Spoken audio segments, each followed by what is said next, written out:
Yadom, maybe I will come Mesa left way and I'm Kubo Boise.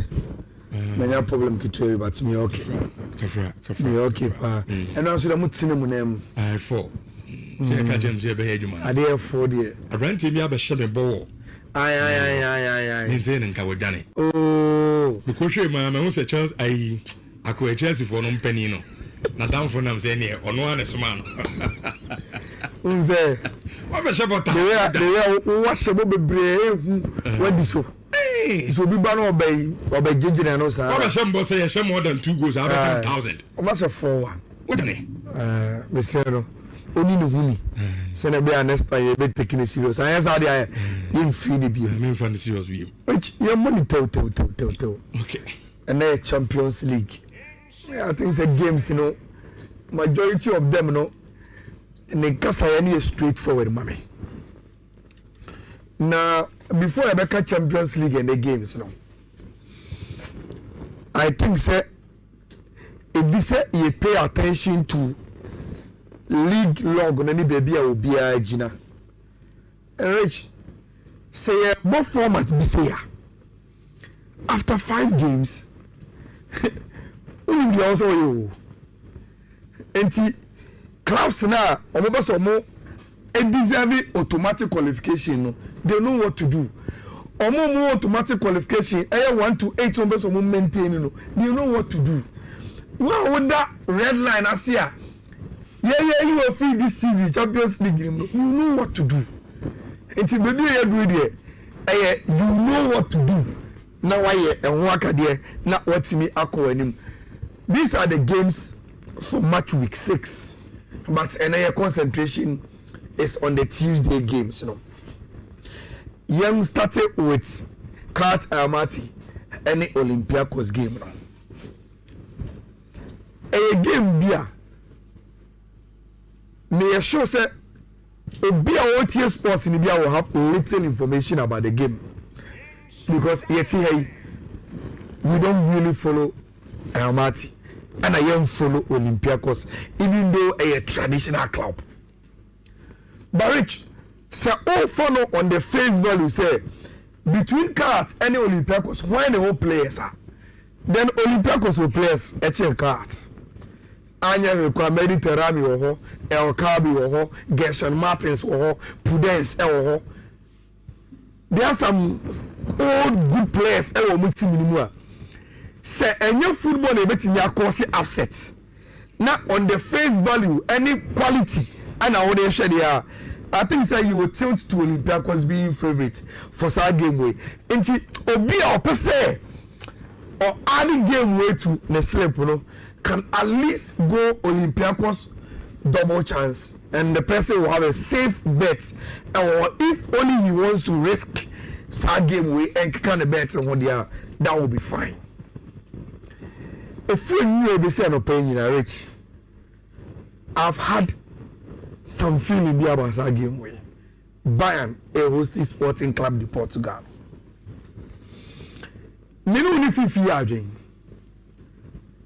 On paper, it looks straightforward.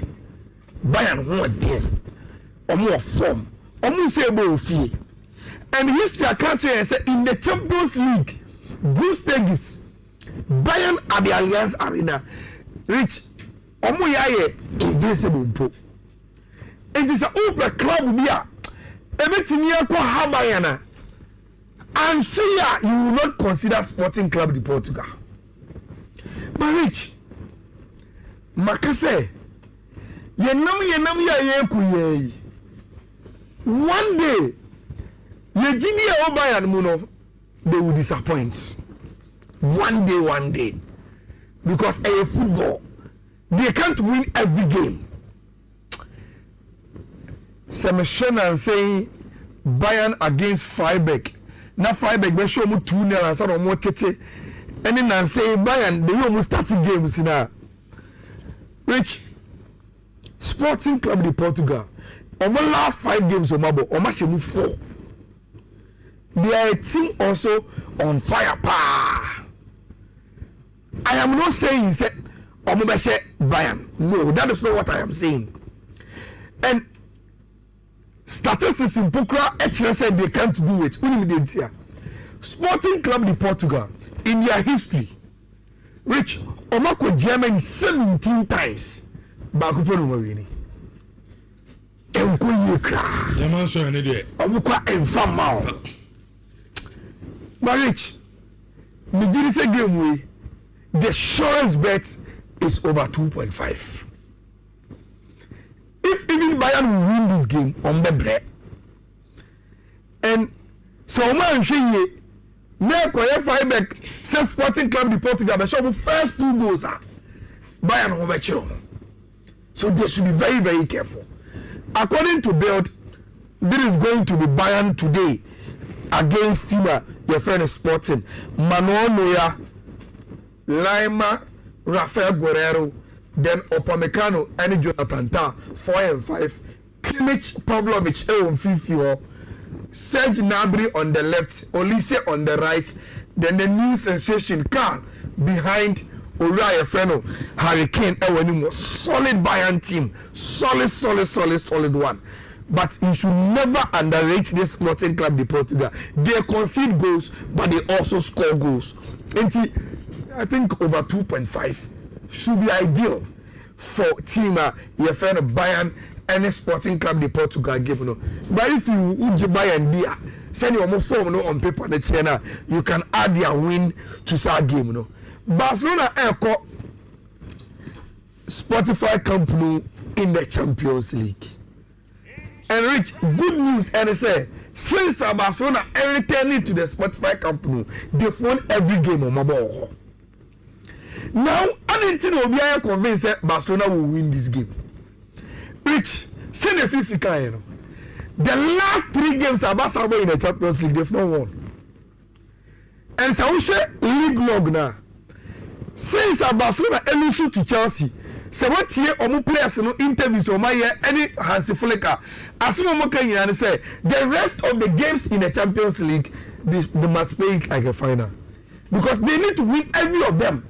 Send the way to transfer everyone into automatic qualification. Barcelona don't want to play the playoff, and they start from an end against Eintracht Frankfurt. Say I'm passing. Barcelona seen any break. Or so qualify automatically our Champions League anymore.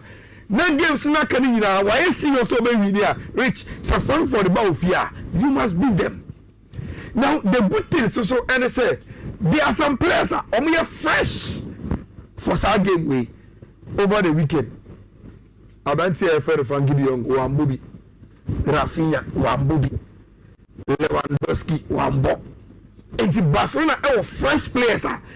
They can bring them back onto the field, add up to Pedri, money or more Macano, and they will be good to go. Even Fernando Lopez now, Bobby. Now, Rich, in Barcelona trying to find a very, very good win in Reno, there are 2 lineups are about the contradictions in it. I'm confused, Kakra. The first one is coming from Mundo. According to Mundo Deportivo, Omusio and also Lewandowski bet on a bench. Not Ferran Torres early need the lines, but Rafinha will come back with Lamine Yamal our wings. Then there will be a place for Fermin Lopez in number 10 position because there's no that Obuwepra. Pedri Bembo, Eric Garcia being our Barcelona FIFA because Hansi Flick seems to believe him and he is playing very, very well. Echironu will be the same as Barcelona at the ball, Real Betis. Then Dario Sports Derby. According to the Intel, and yes, I am picking. What we are picking, and I say, Rafinha will play in the number 10 position. Ferran Torres, because of the goals of a hat-trick over the weekend, will move to the left. Lamine Yamal on the right, Lewandowski as the striker. And then the Crescent Eric Garcia, able game way as a midfielder, or go back. No only Kubasa come 4 and 5. So they a Frankie will come into the team with Pedri, with Bad and Kunde. Rich, me and Barcelona fan, I think say I will support the Dario Sport on my lineup more than the Mundo for a reporter. I don't want to answer and then start a game now. Rich, what do you lose? Barcelona said the rest of the games in the Champions League, they must win. and now you have the momentum. And see, you need to play your big boys, get a very, very comfortable win. So first half, watch a train par. Then you can bring in Mark Benamo and a Casado, no Femino press, no more finishing game off. Once you rest the other players, Rashford, Betinia Bemu, Bardi Rooney, everything Bemu. They must get this game right from the start to kill it. It's minute Daniel sport, Omu 11, no, AJ than the Mundo Deportivo for reporting. But we will see Hans Flick, see, and I think say no matter how Barcelona will change Omu Power 11 no, in the official 11, no, which they must be good enough to beat Tima, your friend Eintracht for so a Barcelona win probably over 1.5 over 2.5 should be very, very good for you. Rich, Chelsea call Atalanta. Now, I'm telling you the message about also the Nhyira. Oh man, Gaza. We see about the Bayern or me say I do Chelsea for one so there. I must say so one of the rising coaches. Oh, he's one of the rising coaches. Now, see how Juventus Epamo coach now.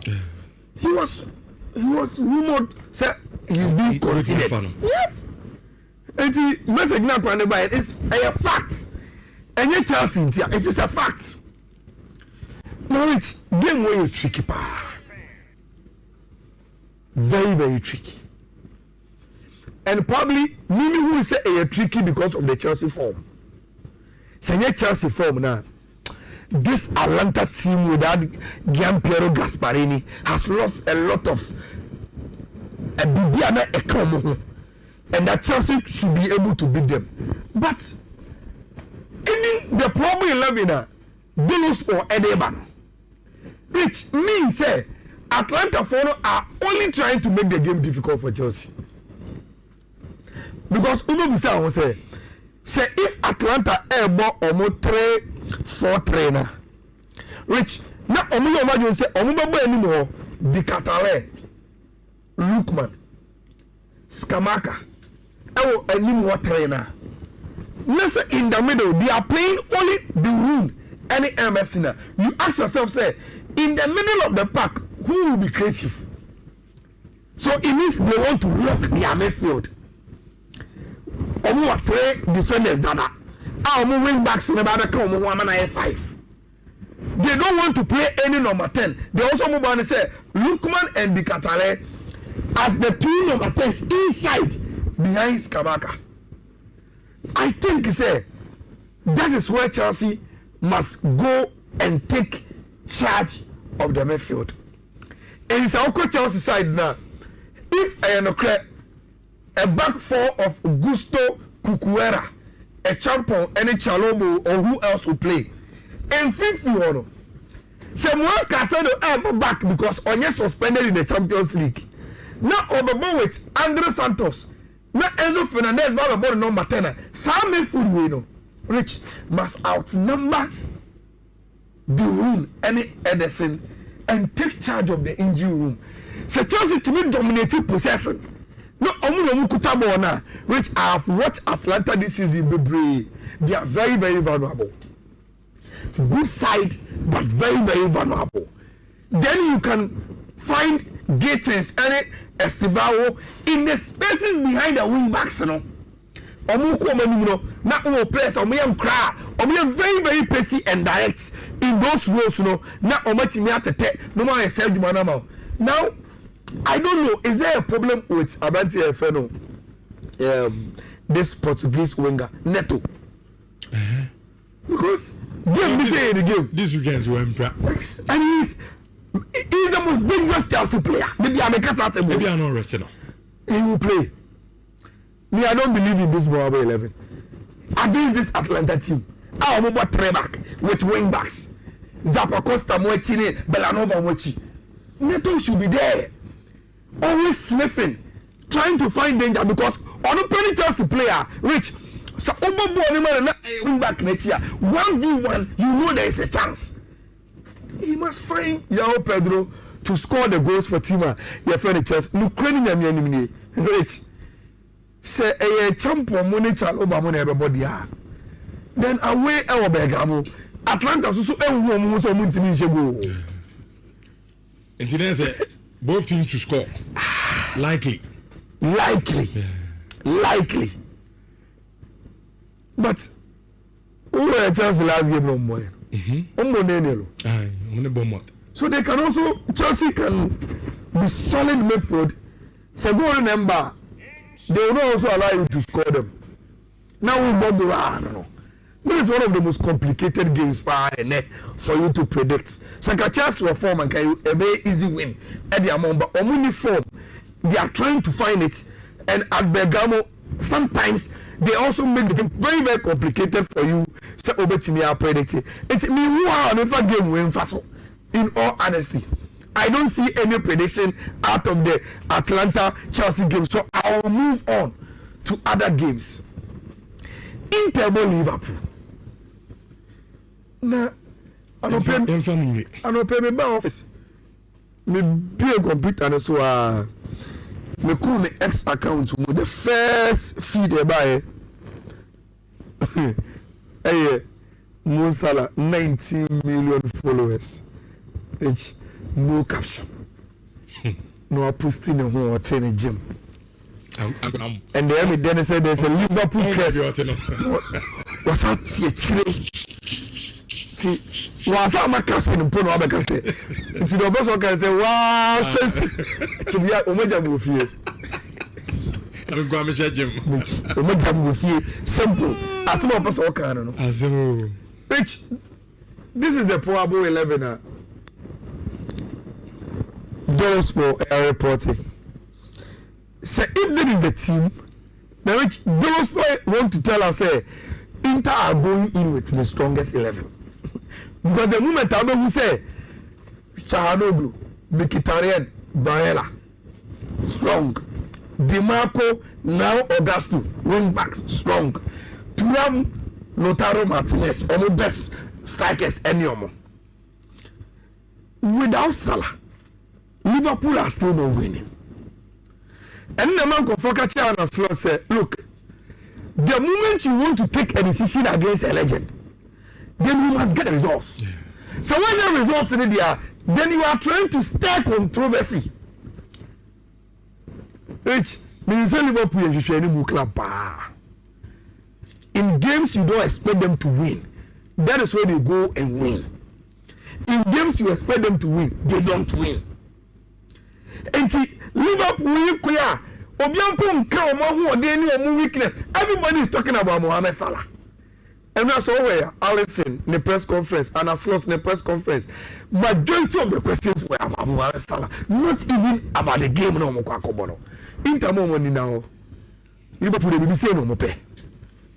And me sure say, and Aslos, the only pep talk to the players will be say, Salah did say, oh, deserve say also red team way more because more nyade. Because he said, this is now take your mama. And go for a moment, he said, me take a decision in me say, if you are able to win, then your teammates will say, without him, we can win and move on. And what win will it be? See, you are all the way to Italy. Now, you have a team, my friend, Inter, reach another 1.5 game, and on them. Okay. Game na cost Orlando no, which I still go on to predict another 1.5 game. What do we do? According to probable 11 no, meaning say team my friend the PSV don't to go shepa. Sabari Mone, tell more they love to attack and score those. Now, Massa Air predict to say some probable 11 here our tactical board you see there will be two changes and they say there will not be Kono Karaga ewa ha cooking the bebo and enye Thiago Amada and wouldn't have the bebo anymore a soul of so or a soul of the other means say only two strikers no Rich so PSG is so motive to shout let's come out because that is how they know how to play with wouldn't Alvarez and Soloff they can also score you and to start game and also so you give me an over 1.5 game this game too the same thing Monaco Galatasaray should also give us the same results, you know. Set goals, you know, everything APM, and no more. Spurs are expected to beat 7 power. and then Oma happy kudus this week. This is one of the games I also bought against a Czech Republic opponent. Almost said that they are in the Champions League. Oh, fear our landing there. I'm expecting Tottenham Hotspur. Ebesha Seven Power for no. Now Omo Etimi Enya win. Then an over 1.5 game in the Unions and Galan and Olympic Marseille. I think almost the last time Omo game was in the 62-63 and almost game. Two very, very interesting opening teams. You will enjoy watching them. And then you mean to say, and I'm a prediction, it's here. Now, Rich, mini code name and I'm at National. Over this week, Maka say, we are going on a rollover journey. And your 3 days rollover journey, Minister Gofo be interested in it. Say share Nhyira TV YouTuber. The first code no is for the rollover journey no. And so we are interested in the rollover no. Code no BW27B4E52B. BW27B4E52B. That is our rollover code no. For any games, a lot of the combinations, I have 3 codes: BW27, B52, 36A, BW27, B54, 565, BW27, B56, 503. Mr. Who the difference, you can go for all of them, but you are starting with 100 CDs. The goal is to get 2,700. So your top up we can go 3,000 and also so obetimiafa na otimi ede aye eduma. Rich, enka 3 months in the